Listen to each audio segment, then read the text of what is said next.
आज हम कक्षा 8 के अंतर्गत सामाजिक विषय का अध्ययन करेंगे। सामाजिक विषय में हम इतिहास विषय का अध्ययन अपनी आज की कक्षा में करेंगे। हमारी पाठ्यपुस्तक हमारा इतिहास और नागरिक जीवन के पाठ 3 भारत में कंपनी राज्य का विस्तार, इस पाठ का हम आज की कक्षा में दक्षिण भारत में कंपनी राज्य का विस्तार। अंग्रेजों द्वारा भारत के उत्तरी पूर्वी भाग में साम्राज्य का विस्तार किया जा रहा था। दक्षिण भारत के मैसूर, हैदराबाद व मराठा राज्य में आपसी युद्ध हो रहे थे। यहाँ के जो भी शासक थे वो आपस में सत्ता के लिए संघर्षरत थे। देश के शासक सीमा के विस्तार या उत्तराधिकार के लिए भी आपस में संघर्ष करते रहते थे। ये प्रकृति का नियम है कि सत्ता पाने के लिए आपस में मानव अपना संघर्ष जारी रखता है।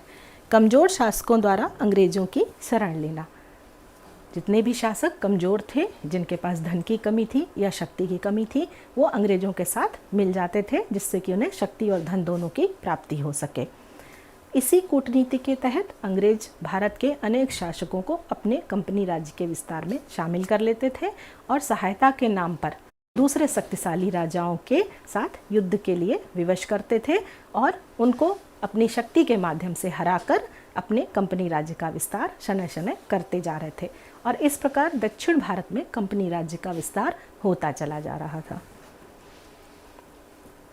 संपूर्ण भारत पर अंग्रेजों ने किस प्रकार एकाधिकार किया? लगभग 90 वर्षों 1764 ईस्वी से लेकर 1856 ईस्वी तक भारत के अधिकांश हिस्सों पर अंग्रेजों का राज स्थापित हो गया था। अंग्रेजों द्वारा विभिन्न नीतियों के अंतर्गत राज हड़पने की प्रवृत्ति विकसित हो रही थी। अंग्रेज अनेकों नीतियां बनाते और विभिन्न संधियों के तहत ऐसे प्रस्ताव रखते जिससे कि भारतीय शासक उन्हें मानने पर विवश हो जाएं और उनके राज्य को अंग्रेजी कंपनी राज्य में मिला लिया जाए। युद्ध में पराजित शासकों से लाखों रुपए वार्षिक कर के रूप में भी अंग्रेज वसूल लेते थे और उससे उनके खजाना में भी वृद्धि होती जा रही थी। फूट डालो और राज करो, ये अंग्रेजों की मुख्य रणनीति थी। वो राजाओं को आपस में लड़ाकर उनका लाभ उठाते थे और आपसी संघर्ष में किसी एक राजा को पराजित कर पराजित हुए राजा और जीतने वाले राजा दोनों से ही धन की वसूली करते थे। वेलेजली की सहायक संधि नीति और डलहौजी की विलय नीति, ये दो ऐसी नीतियां अंग्रेजों ने बनाई जो हमारे भारतीय शासकों के अनेकों आगे आने वाले युद्धों का कारण बनी और अंग्रेजों ने उन्हें पराजित कर अपनी सत्ता को स्थापित किया और हमारे संपूर्ण भारत पर अपना एकाधिकार जमा लिया। आप देख पा रहे होंगे इस मानचित्र में मराठा राज्य को हमने खड़ी लाइनों के द्वारा दिखाया है।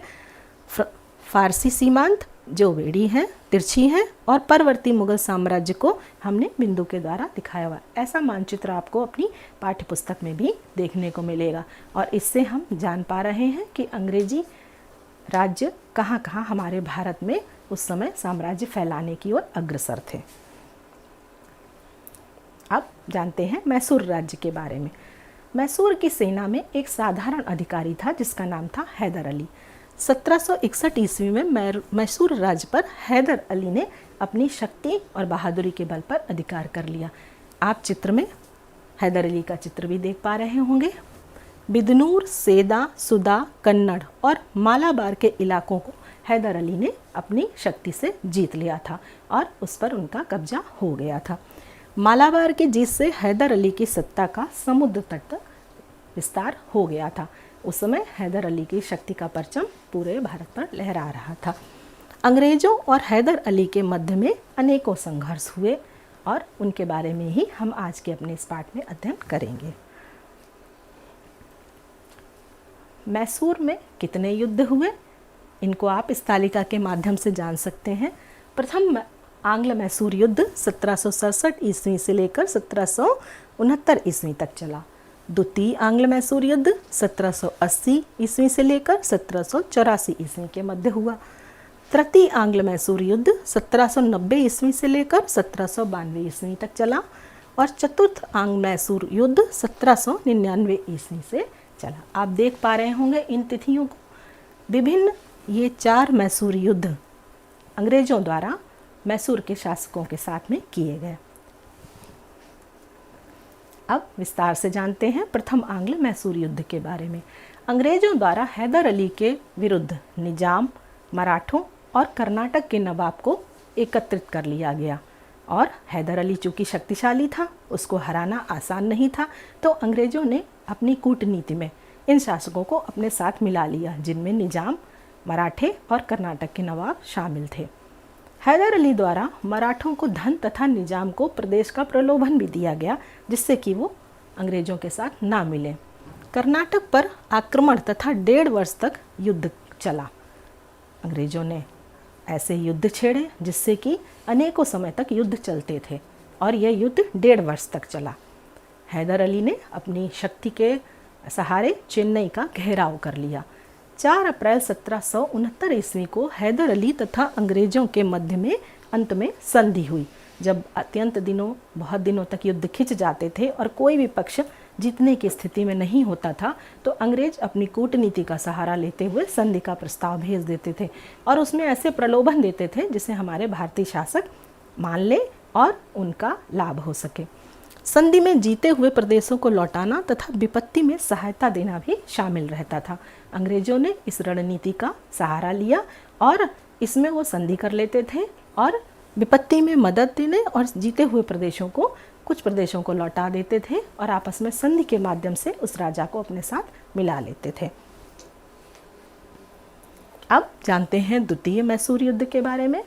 1771 ईस्वी में मराठों का हैदर अली पर आक्रमण, मराठों ने मिलकर हैदर अली के ऊपर आक्रमण कर दिया। अंग्रेजों द्वारा 1769 ईस्वी में हैदर अली के साथ हुई संधि का उल्लंघन करते हुए उसको सहायता प्रदान नहीं की गई।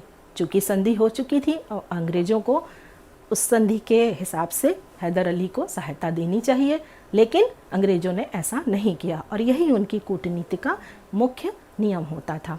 हैदर अली द्वारा निजाम तथा मराठों के साथ मिलकर अंग्रेज़ों के विरुद्ध फिर संयुक्त मोर्चे का निर्माण किया गया। जब इस प्रकार की कूटनीति का सामना हमारे शासकों को करना पड़ता था, तो वो सभी मिलकर अपने मोर्चों का निर्माण करते थे और इसी का परिणाम था संयुक्त मोर्चा का निर्माण होना। जुलाई 1700 ईस्वी में हैदर अली का कर्नाटक पर आक्रमण। हैदर अली ने 1780 में कर्नाटक पर आक्रमण किया। कर्नल बेली के अधीन अंग्रेजी सेना को हराकर हैदर अली ने आकाट पर अपना अधिकार जमा लिया। अंग्रेजों तथा निजाम द्वारा मराठों को हैदर अली से अलग कर दिया गया। हैदर अली अत्यंत शक्तिशाली शासक था। नवंबर 1781 में जब हैदर अली की युद्ध में हार हो गई और उसके बाद पुनः जब युद्ध हुआ, तब 1782 ईस्वी में हैदर अली की पुनः जीत हासिल हुई और इस प्रकार युद्धों का शनय शनय धीरे धीरे होना आपस में प्रारंभ होता रहा और चलता रहा। 6 दिसंबर 1782 ईस्वी को हैदर अली की मृत्यु हो गई। इस प्रकार के अनेकों छोटे छोटे युद्ध बार बार अंग्रेजों और हैदर अली के मध्य में होते रहे।